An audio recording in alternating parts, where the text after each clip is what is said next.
Brigadier Dutta, ये अपने आप में जो इंफॉर्मेशन है ये बहुत गंभीर है, बहुत महत्वपूर्ण है। ऐसा लग रहा है साफ तौर पर कि गलवान को दोहराने की कोशिश हुई है। गलवान पार्ट 2 इसे माना जाए। बिल्कुल ठीक कहा आपने। और हमें कोई ताज्जुब नहीं होना चाहिए कि इस तरह के गलवान 2, 3, 4 भी चीन करने की कोशिश करेगा।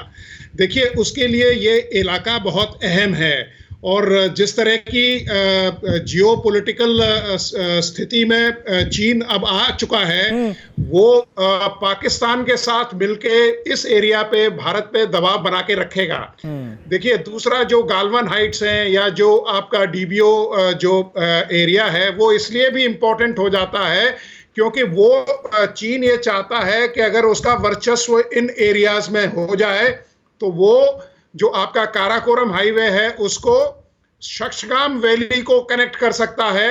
और क्योंकि सियाचिन का एरिया आता है उस बीच में, तो पाकिस्तान बिना सियाचिन पे कब्जा किए या उसको थ्रेटन किए भारत की तरफ नहीं बढ़ सकता। हाँ। तो वो पाकिस्तान के साथ इस तरह के कोल्यूजन कर रहा है। और ये केवल लद्दाख रीजन, या देखिए, आपने देखा होगा पिछली बार उसके जो 22 तैयारे थे या हवाई जहाज थे, जी। उन्होंने स्कार्दू जो हवाई अड्डा था वहां एक्सरसाइज करना तो एक बहाना है। देखिए, अपनी जो प्रेजेंस उसने छोड़ रखी है। आप राजस्थान में देखिए, जो मुन्ना भाव एयरफील्ड है वो चीन बना रहा है। बीकानेर से अगर आप पूरा एरिया देखें तो जो पाकिस्तानी साइड है वहां बंकर बना रहा है। तो हमें जो चीन की चाल है उसको समझना चाहिए। और वो पाकिस्तान को, देखिए, अभी हाल ही में इमरान खान साहब ने पीओके का दौरा किया। जी। तो वो किसी कोई चुनावी रैली या किसी उसके लिए नहीं गए थे, या कोई वहां कोई इंतखाबात नहीं होने वाले हैं। बिल्कुल। तो उनकी जो विजिट थी वो चीन ने उनको डिक्टेट किया था कि वहां के आवाम को आप सेंसिटाइज कीजिए। वहां की जो बिल्कुल आपने सही मुद्दा उठाया, आपने बिल्कुल सही मुद्दा उठाया ब्रिगेडियर दत्ता। और चीन किस तरह से पाकिस्तान को डिक्टेट कर रहा है, इसका एक बड़ा एग्जांपल कोचर साहब तो हमने तब भी देखा जब शाह महमूद कुरैशी चीन जाते हैं, पाकिस्तान के विदेश मंत्री, और वापस लौट कर वो प्रेस कॉन्फ्रेंस करते हैं, रिपोर्टर सवाल जवाब करता है तो वो साफ तौर पर कहते हैं, छुपाते नहीं इस बात को, वो साफ तौर पर कहते हैं कि हम तो जी चीन से निर्देश लेने गए थे कि अगर भारत और चीन के बीच युद्ध होता है तो पाकिस्तान को क्या करना है। यानी आप देखिए कि वो सारे दुश्मन मुल्क मिलकर स्ट्रैटेजी बना रहे हैं हिंदुस्तान के खिलाफ।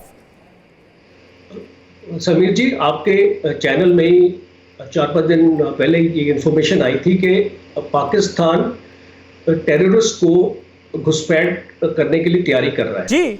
और ये उस टाइम आई थी न्यूज जब उनके फॉरेन मिनिस्टर चाइना गए थे। बिल्कुल। और 10-12 मिलिटेंट्स की एक नए एरिया से, जम्मू की साइड से इन्फिल्ट्रेशन की खबर आई थी, जो कि कोई प्राइम टारगेट इंडिया का, जिसके ऊपर अटैक उनका जो प्लान है। और वो इसलिए है क्योंकि ये दबाव ये एलओसी के ऊपर नहीं छोड़ना चाहते।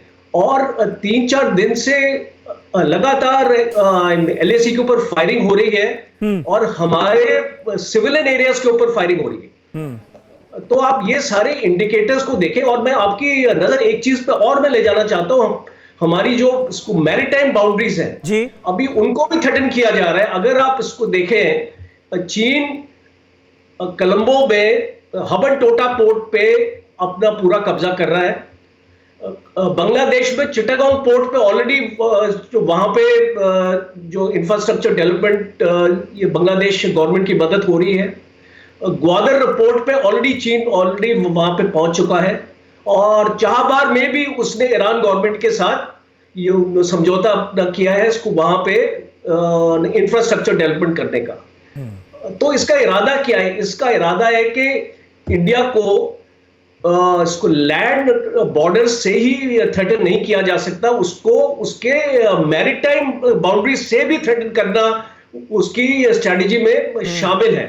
और इसीलिए हमको अपने अंडमान, हमारे जो लक्षद्वीप के जो एयरफील्ड्स है, अभी उनको अपग्रेड किया जा रहा है। किस लिए अपग्रेड किया जा रहा है? इसीलिए अभी हमको जो है मैरीटाइम बाउंड्री से भी हमको थ्रेटन किया जा सकता है।